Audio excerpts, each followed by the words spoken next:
I'm going to show you how to transfer your image and how to carve on your styrofoam 4x6 if you are at home. So the first things first, you should have traced your drawing in your sketchbook. Whichever side the graphite is, like I just drew this right here or traced it. So I'm going to flip it over. Don't worry about it being backwards because once you print it, like actually print it, it'll be the right side. So you're gonna gently, very gently take your pencil and scrub. By scrub, I mean like you don't have to draw it necessarily because you're not actually drawing on the thing. You just need to transfer your graphite onto the styrofoam. So you just kind of want to go both ways without pressing too hard. I'm not pressing down hard at all because if you try to indent it, you will literally indent your styrofoam if you try to press too hard. And then you're going to get all these weird lines that you don't want when you go to print. So just gently rub across the back to transfer that graphite onto the styrofoam. Okay, so very gently over all the lines you just drew. I'm holding down my trace, but you can tape it down if you have tape at home. Just scribbling that line on there gently. Do not indent on your on your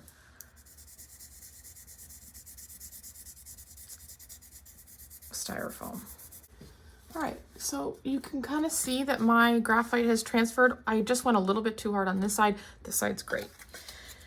Now that you have your lines ready to go, you can put that trace off to the side.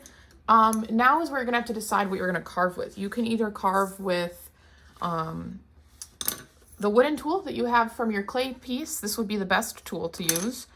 If you lost this, which is unfortunate because we need these back at the end of the year, you can use the back of your paintbrush from your watercolor kit.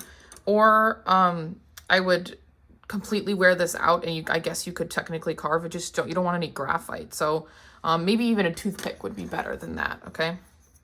So I'm going to use the wooden tool for this first couple lines and see how this goes. Now, some of you guys are not carving, but indenting a large area, and some of you are doing a small area. So I'm going to show you both, okay? I'm going to start by doing a large area, and I'm going to indent with the flat side of this. Yeah, it's like kind of like a, oops, sorry, out of camera. So it's kind of flat instead of the pointy end.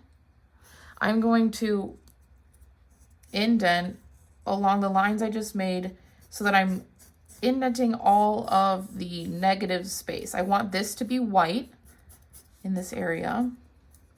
So I am indenting anywhere I want my negative white space to be. Okay, so that kind of pressed it down. I'm going to do one more section.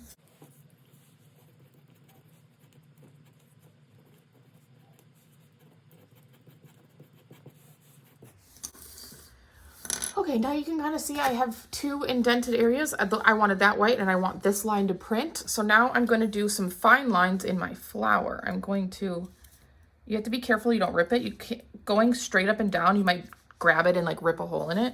So I'm going to hold mine more horizontally or flat. Horizontal, right? Like this way, but vertical will be up and down. So more horizontally to my styrofoam so that I can get a better flow of a line there. Where is that line?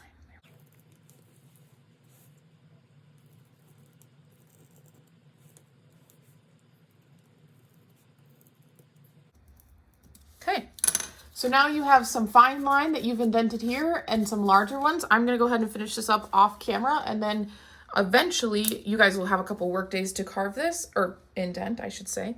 And then I will show you how to print